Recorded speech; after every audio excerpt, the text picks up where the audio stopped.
You, John Fitzgerald Kennedy, do solemnly swear. I, John Fitzgerald Kennedy, do solemnly swear. That you will faithfully execute the office of President of the United States. That I will faithfully execute the office of President of the United States. And will, to the best of your ability. And will, to the best of my ability. Preserve, protect, and defend the Constitution of the United States. Preserve, protect, and defend the Constitution of the United States. So help you God. So help me God.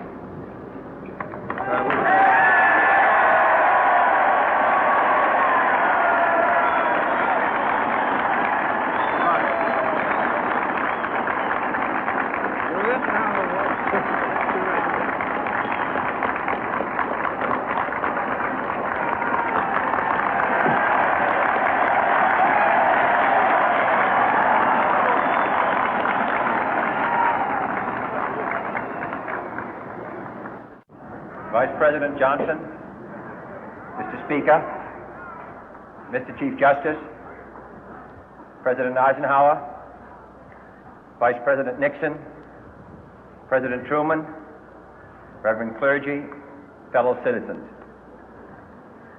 We observe today not a victory of party, but a celebration of freedom, symbolizing an end as well as a beginning, signifying renewal as well as change. For I have sworn before you and Almighty God the same solemn oath our forebears prescribed nearly a century and 3/4 ago. The world is very different now, for man holds in his mortal hands the power to abolish all forms of human poverty and all forms of human life. And yet the same revolutionary beliefs for which our forebears fought are still at issue around the globe. The belief that the rights of man come not from the generosity of the state, but from the hand of God. We dare not forget today that we are the heirs of that first revolution. Let the word go forth from this time and place to friend and foe alike that the torch has been passed to a new generation of Americans born in this century, tempered by war, disciplined by a hard and bitter peace, proud of our ancient heritage, and unwilling to witness or permit the slow undoing of those human rights to which this nation has always been committed and to which we are committed today at home and around the world.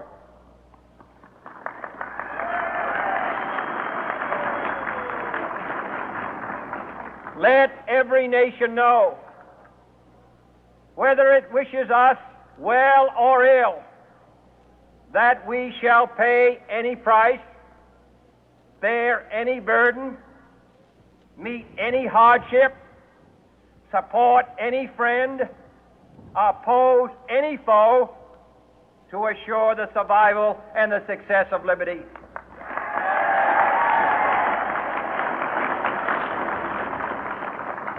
This much we pledge and more. To those old allies whose cultural and spiritual origins we share, we pledge the loyalty of faithful friends. United, there is little we cannot do in a host of cooperative ventures. Divided, there is little we can do, for we dare not meet a powerful challenge at odds and split asunder. To those new states whom we welcome to the ranks of the free, we pledge our word that one form of colonial control shall not have passed away, merely to be replaced by a far more iron tyranny. We shall not always expect to find them supporting our view, but we shall always hope to find them strongly supporting their own freedom, and to remember that in the past, those who foolishly sought power by riding the back of the tiger ended up inside.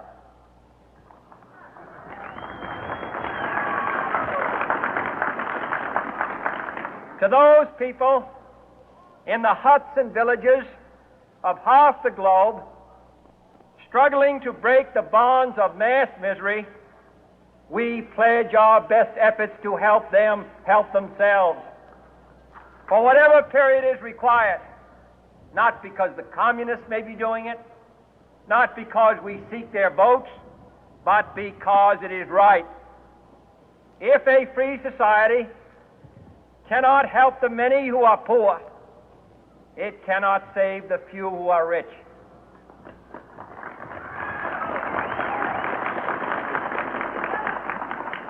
To our sister republics south of our border, we offer a special pledge to convert our good words into good deeds, in a new alliance for progress, to assist free men and free governments in casting off the chains of poverty.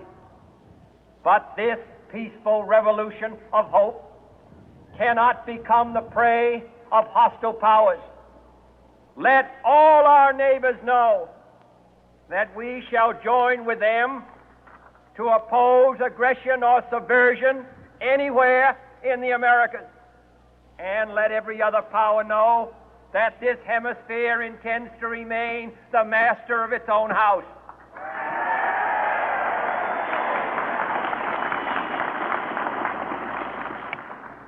To that World Assembly of Sovereign States, the United Nations, our last best hope, in an age where the instruments of war have far outpaced the instruments of peace, we renew our pledge of support to prevent it from becoming merely a forum for invective, to strengthen its shield of the new and the weak, and to enlarge the area in which its writ may run. Finally, to those nations who would make themselves our adversary, we offer not a pledge, but a request that both sides begin anew the quest for peace. Before the dark powers of destruction, unleashed by science, engulf all humanity in planned or accidental self-destruction, we dare not tempt them with weakness, for only when our arms are sufficient beyond doubt can we be certain beyond doubt that they will never be employed. But neither can two great and powerful groups of nations take comfort from our present course, both sides overburdened by the cost of modern weapons, both rightly alarmed by the steady spread of the deadly atom, yet both racing to alter that uncertain balance of terror that stays the hand of mankind's final war. So let us begin anew, remembering on both sides that civility is not a sign of weakness, and sincerity is always subject to proof.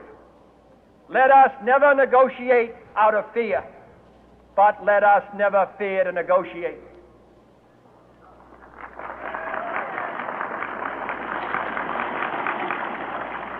Let both sides explore what problems unite us, instead of belaboring those problems which divide us.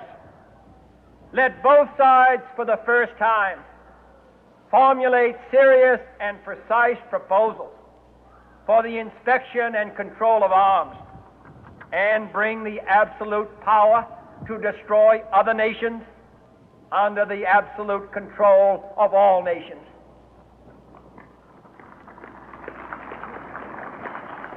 Let both sides seek to invoke the wonders of science instead of its terrors. Together, let us explore the stars, conquer the deserts, eradicate disease, tap the ocean depth, and encourage the arts and commerce. Let both sides unite to heed in all corners of the earth the command of Isaiah to undo the heavy burden and let the oppressed go free. And if a beachhead of cooperation may push back the jungle of suspicion, let both sides join in creating a new endeavor, not a new balance of power, but a new world of law, where the strong are just and the weak secure and the peace preserved. All this will not be finished in the first 100 days, nor will it be finished in the first 1,000 days, nor in the life of this administration, nor even perhaps in our lifetime on this planet. But let us begin.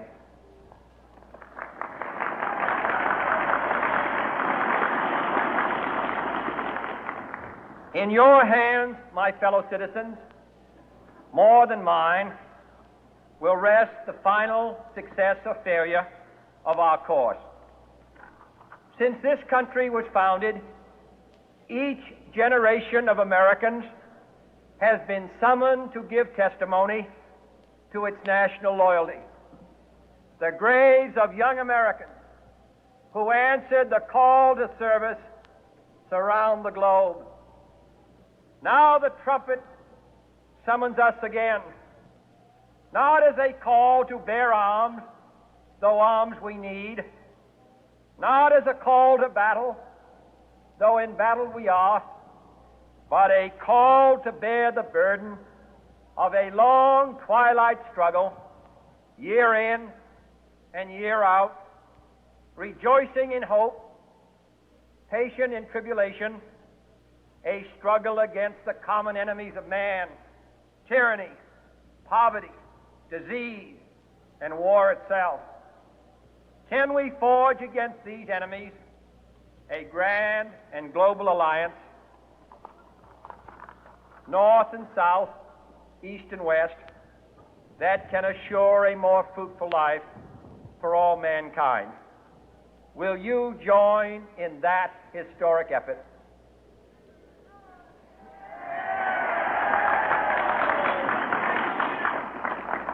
In the long history of the world, only a few generations have been granted the role of defending freedom in its